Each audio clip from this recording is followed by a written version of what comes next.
యేసుకృష్ణంలో మీకు అందరికీ వందములు.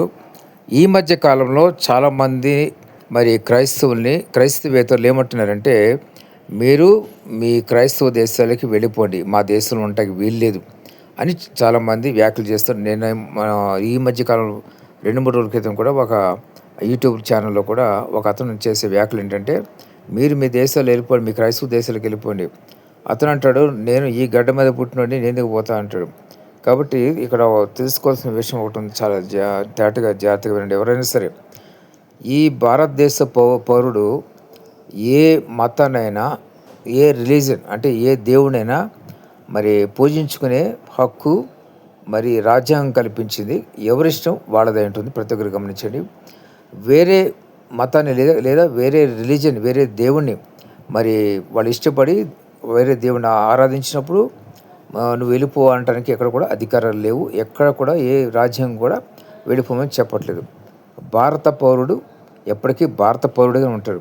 కానీ ఎవరో నువ్వు వెళ్ళిపో, ఇక్కడి నుంచి వెళ్ళిపో, మా దేశం నుంచి వెళ్ళిపో, నాకు క్రిస్టియానిటీ పడదంటే, పడనవాడు ఎవరైతే పడకుండా నాకు క్రిస్టియానిటీ పడదంటాడో అతనే ఆ ప్రదేశం నుంచి, ఆ ప్రాంతం నుంచి వెళ్ళిపోవటం మంచిది. ఎందుకంటే భారతదేశ పౌరుడికి సర్వ హక్కులు ఉన్నాయి. ప్రతి ఒక్కరు గమనించండి, జ్ఞాపకం చేసుకోండి.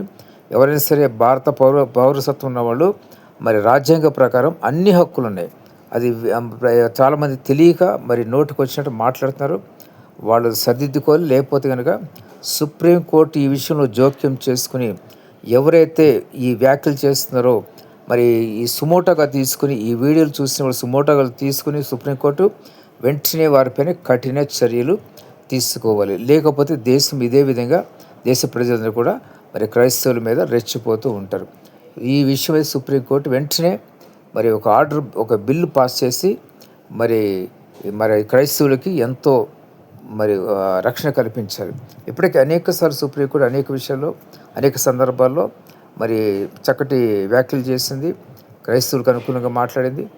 కానీ అయినా కూడా ఇటువంటి దౌర్జన్యకారుల్ని ఖచ్చితంగా వాళ్ళ మీద కఠిన చర్య అనేది ఖచ్చితంగా తీసుకుని తీరాలి.